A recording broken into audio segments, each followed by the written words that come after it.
إلا بالله العلي العظيم. أعوذ بالله من الشيطان الرجيم. بسم الله الرحمن الرحيم. الحمد لله رب العالمين. الصلاة والسلام على أشرف الأنبياء والمرسلين سيدنا ونبينا أبي القاسم محمد.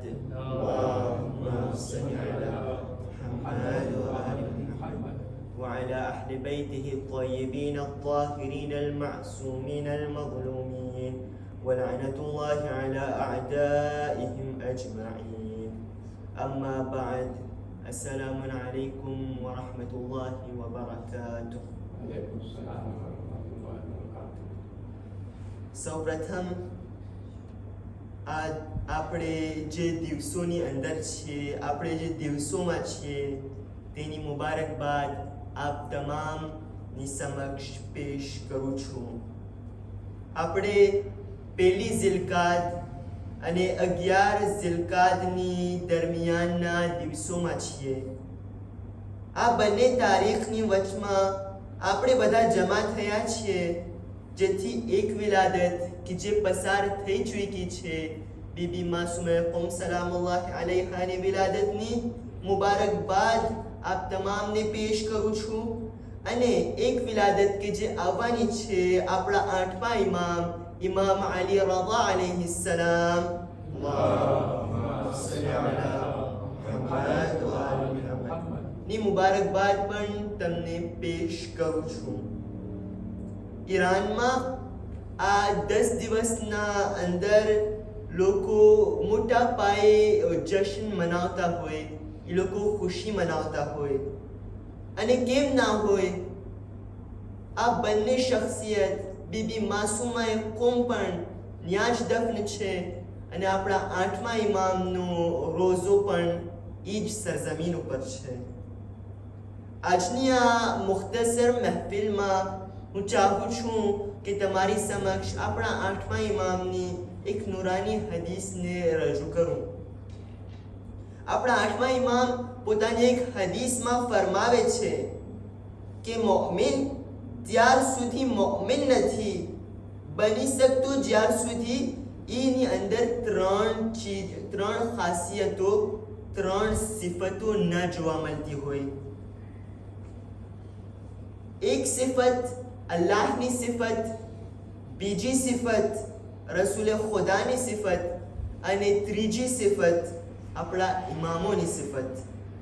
આ 3 હસ્તીઓની 3 સિફતો જ્યાં સુધી મોમિનમાં ના હોય ત્યાર સુધી એ ખરો અને સાચો મોમિન નથી બની શકતો. આપણા બધાએ સાચો મોમિન બનવા માટે આ 3 સિફતોને અપનાવી જોઈએ. એક સિફત અલ્લાહની, એક રસૂલની અને એક આપણા ઇમામોની. અલ્લાહની સિફત કઈ છે? અલ્લાહની સિફત શું છે? ઇમામ આગળ ફરમાવે છે કે અલ્લાહની સિફત આ છે કે તે સત્તારુલ ઉયુબ છે, એટલે કે એબોને છુપાવનાર છે, રાઝ ઉપર પડદો નાખનાર છે.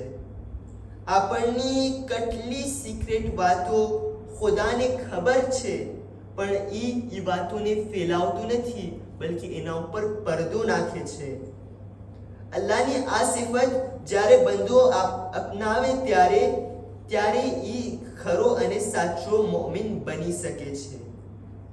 મને જો કોઈના ઐબની જાણ થાય, મને જો કોઈનું ઐબ ખબર પડી જાય તો મારી જવાબદારી છે કે હું એને છુપાવું, ના કે હું એને ફેલાવું.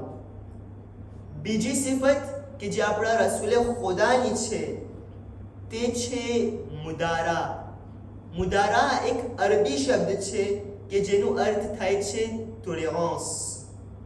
દરેક પ્રકારના લોકોને એમના વર્તાવને ખુલ્લા દિલથી, મોટું દિલ રાખીને એને સહન કરે અને એને માફ કરી દે. આ ટોલેરન્સ રસૂલમાં બહુ વધારે હતું.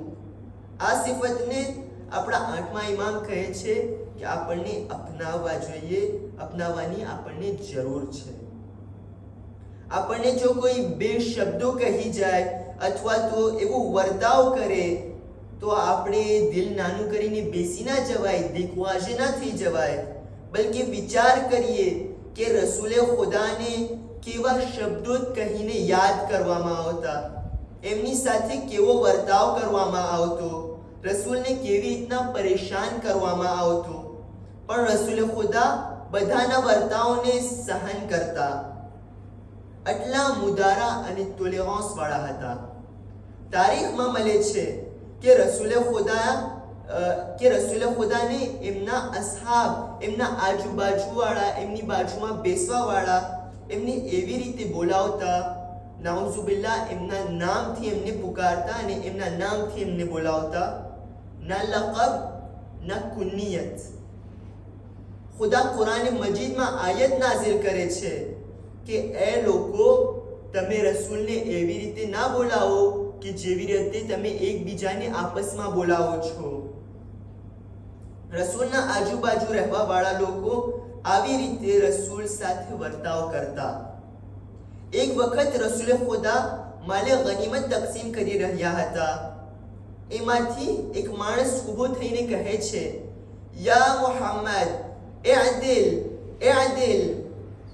રસૂલનું નામ લે છે અને એમને કહે છે કે એ રસૂલ તમે અદાલતથી કામ લ્યો, તમે ન્યાયથી તકસીમ કરો, જસ્ટિસની સાથે પાખતાજે કરો.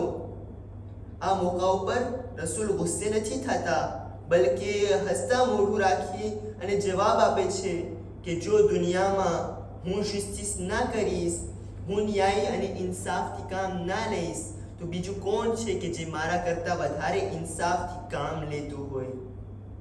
એક વખત એક આરાબી, એક બદ્દુ માણસ રસૂલ પાસેથી કંઈક માંગવા માટે, કંઈક તલબ કરવા માટે, કોઈ ચીજ હાસિલ કરવા માટે, કંઈક ચીજ લેવા માટે આવે છે, કંઈ માલ લેવા માટે એ આવે છે. અને જ્યારે એ મસ્જિદમાં દાખલ થાય છે, રસૂલે ખુદા બેઠા હતા, તો રસૂલની પાસે જઈ અને એમની અબાને જોશથી ખેંચે છે. રસૂલના ગરદન ઉપર નિશાન પડી જાય છે અને પછી રસૂલે ખુદાને કહે છે કે મને કંઈક આપો, મારી મદદ કરો. રસૂલે ખુદા એને પણ આપે છે અને એનાથી બદલો નથી લેતા, બલકે એને માફ કરે છે. આવા બધા લોકોને સહન કરતા, બધા લોકોના શબ્દોને, વર્તાવને સહન કરતા, ગુસ્સે ના થતા અને લોકોની સાથે સારો વ્યવહાર અને વર્તાવ કરતા. આને કહેવાય મુદારા અને ટોલેરન્સ.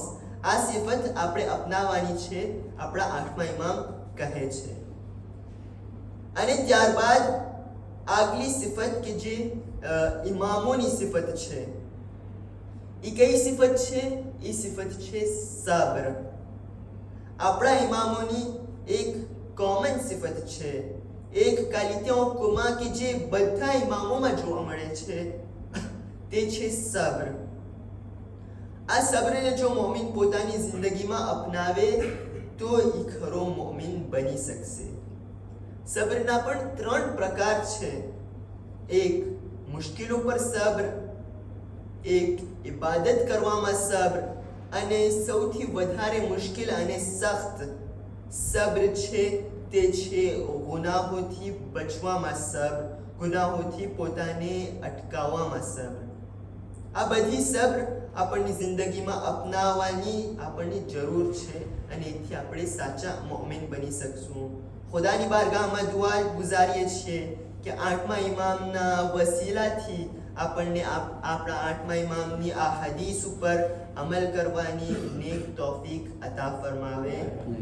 પર મોહમ્મદ વ આલ મોહમ્મદ સલવાત.